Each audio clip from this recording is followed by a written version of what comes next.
How to unsave something on Pinterest. So all you have to do is go to your Pinterest application here, and then it will lead you to your home page, basically your area here. And then on the bottom part, you'll see 5 different options there. The profile icon here, and it will lead you here now.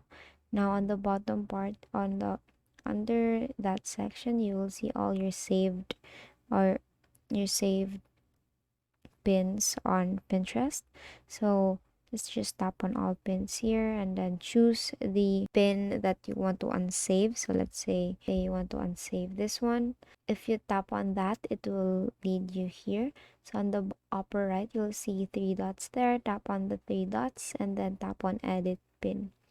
Now on the bottom part, you will see delete this pin. Just tap on that and then just ask to confirm if you really want to delete this pin, and then tap on delete. And now you have successfully deleted the pin. And as you can see, you won't be able to see that pin. And that is all for today. If this video helped you, please give us a thumbs up and subscribe to our YouTube channel for more tutorials. Thank you for watching.